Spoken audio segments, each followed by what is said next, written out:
President al-Assad asserts to Mr. Ibrahimi Syria's openness for any sincere efforts to find a political solution to the crisis on the basis of respecting Syria's national sovereignty and rejecting foreign intervention.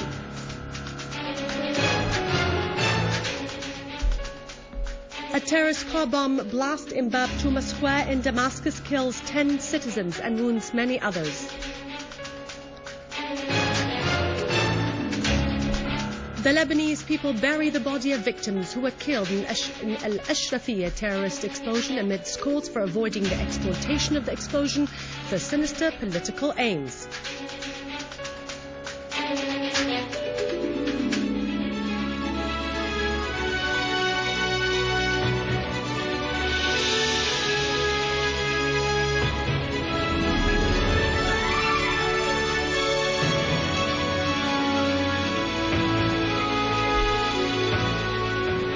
Good afternoon, welcome to our news bulletin. I'm Dania Nizam.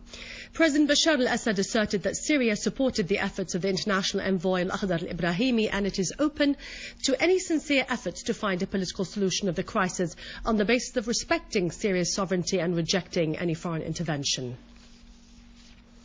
During his meeting with Mr. Ibrahimi, the President pointed out that any political initiative or process should be essentially based on the principle of ending terrorism and the commitment of those involved in supporting arming and the sheltering of terrorists in Syria to stop such actions.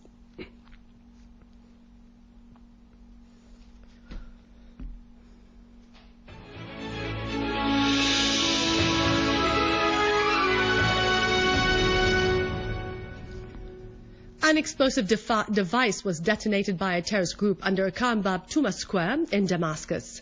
Sources in the Ministry of Interior mentioned to our reporter that the explosion resulted in the killing of 13 bypassing civilians and the injuring of 26 others.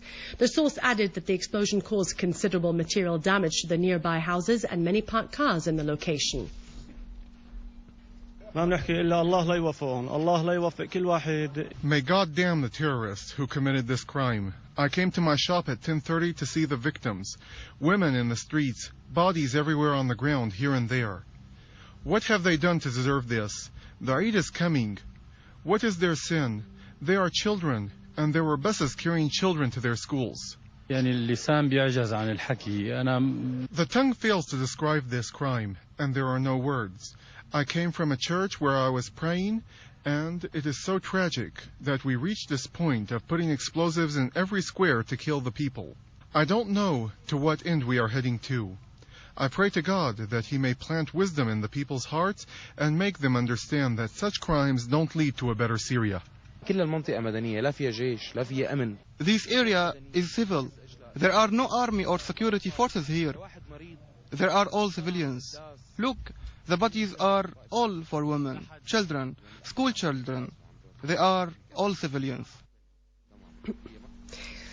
In Aleppo, a booby-trapped car driven by a suicidal terrorist exploded in front of the Syrian-French hospital in El-Zuhur Street, injuring a number of passers-by and causing material damage to the hospital, the nearby cars and residential buildings. In the Damascus countryside, an explosive device planted by terrorists was detonated in the village of Nin, wounding several citizens and causing material damage in the nearby houses and shops. In the Homs countryside, a unit of our armed forces foiled attempts of infiltration to Syria by terrorist groups from Lebanon. In several locations in the countryside of Tel Kelach, the terrorists sustained heavy losses. Our armed forces clashed with those terrorists in El Ramel, El Masamik and Harmoush, scoring direct hits and forcing the rest of the terrorists to flee into Lebanon.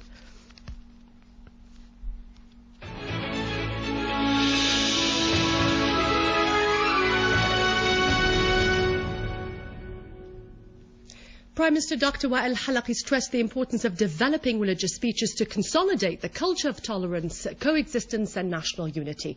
He asserted the importance of the role of religious clerics in enlarging the consciousness of citizens against the plots to instigate conflict among the Syrian people. During his meeting yesterday with the patriarchal representative of the Roman Orthodox Bishop Musa al-Khouri and other clerics, the Prime Minister pointed out that the government was trying to build reconciliation and to return security and stability to all areas. The Prime Minister stressed the important role of all religious clerics to show the real values of divine religions against all forms of violence and extremism, particularly in Syria, where minarets and churches stand side by side. He also pointed out that the government was exerting all efforts to preserve all the necessary supplies for all citizens. He called upon them to listen to the voice of right and of justice in order to enable the displaced people to return to their homes and to enjoy safety and security. The efforts exerted by the Reconciliation Committee in Homs led to the release of 14 people who were kidnapped by the armed terrorist groups. The committee affirmed determination to press ahead with exerting the utmost efforts to release all the kidnapped citizens and to restore the atmosphere of tolerance and love among all the people of the governorate. The Syrian community in Italy, as well as the Syrian students there, renewed their denunciation of the aggressive attacks led by the US and its allies against their motherland Syria and the terrorism Syria is facing by these armed terrorists due to their actions. The Syrian community in Italy stresses their rejection to any form of foreign interference in the Syrian internal affairs. In a sit-in in St. Maria Nuifila, in the Italian city Florence, the Syrian community stressed there is standing by the Syrian Arab army and people, as well as their need for importance to adhere to its unity against the terrorist attacks that it's facing, which is led by the US, Qatar and the Saudi regime, in addition to Turkey. The participants denounced in the framework of the international campaign in solidarity with Syria against the terrorism that is being carried out by the armed terrorist groups and the terrorists and the attack against the Grand Umayyad Mosque in Aleppo city, describing it as a criminal act against humanity. Syrian people in the expatriate states renewed their rejection of all forms of foreign interference in Syria's internal affairs. Members of the Syrian community in Venezuela organized a solidarity stand in front of the Syrian embassy in Caracas, expressing their complete solidarity with their motherland in confrontation of the conspiracy being hatched against it. The participants referred to the crucial role played by the Syrian Arab army in confronting terrorism and preserving Syria's stability.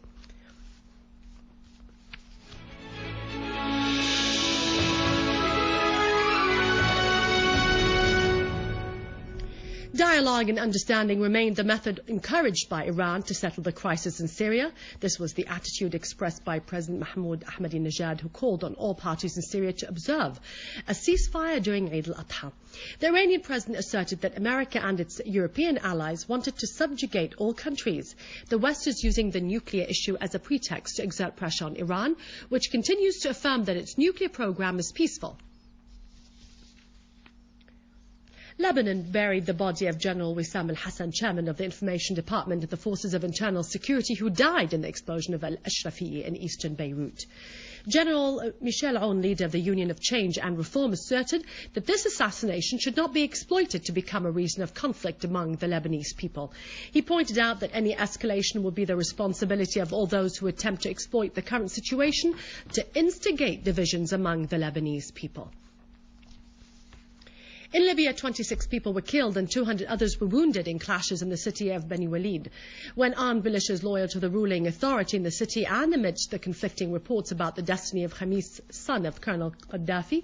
The official spokesman of the ruling conference in Libya announced the death of Khamis after his detention in Beni Walid. And now it's over to Vani with the economic news. For more information, you can visit our website, syriaonline.sy. God have mercy on all our martyrs, and God bless you all.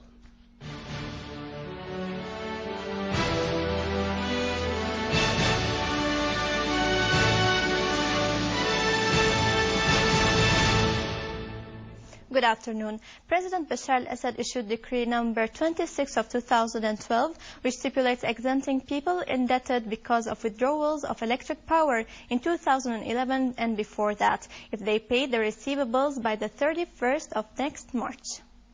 The Ministry of Finance recently ended the draft resolution of granting compensations according to the Article 98 of the Employment Law No. 50 for the year 2004. The Ministry raised the draft resolution to the government. This draft was put by the Ministry of Finance and the Ministry of Labor and Social Affairs, in addition to the General Union of Trade. On the other hand, the Cabinet approved the Decision No. 15, which includes setting up a committee to study the suggestions submitted by the public commissions.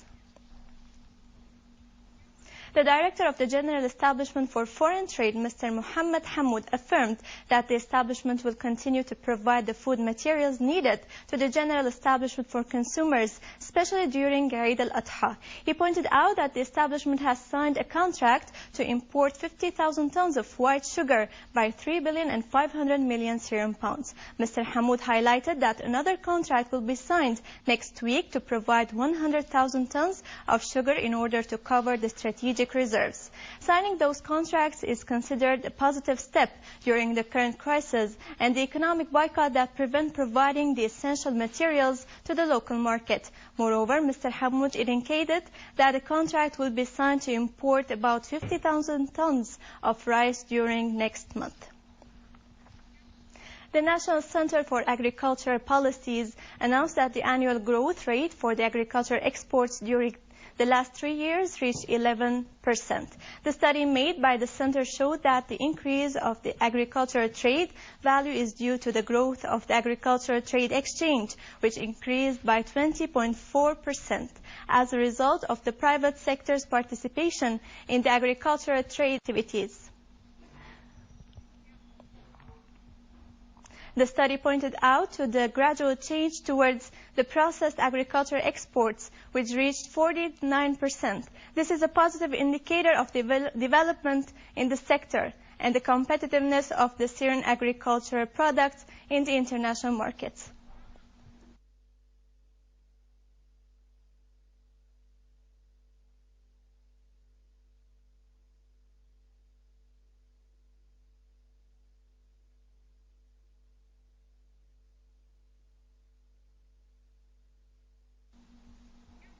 The Minister of Economy and Foreign Trade, Dr. Dafer Mohabbak, requested facing the false international economic indicators, which list Syria in low ranks, depending on reports and studies that are far from being accurate and objective. Minister Mohabbak indicated in a meeting with the employees at the Planning and Enhancing Competitiveness Directorate that the people in charge of preparing these indicators conspire to put Syria in the same ranks with countries that are lagging behind. The German economists Ness Peterson and Michael Yohmir announced that the bankruptcy in Greece will amount to 164 billion euros between 2013 until 2020. This would lead to the decrease of the Greek income and would affect the housing sector in particular, in addition to the consumer's expenditure, since debt would increase by 60%, in addition to using the drachma instead of the euro. The two experts highlighted that using drachma would definitely reduce the value of the Greek currency by 5%, which would increase governmental debt. The weekly dealings at Damascus Stock Exchange were more than 46,000 stocks, as the exchange value exceeded 3 million Syrian pounds. The DWX index closed on 810 points, with a 2.46 points as negative change. And now over to the exchange rates according to the bulletin of the Central Bank of Syria.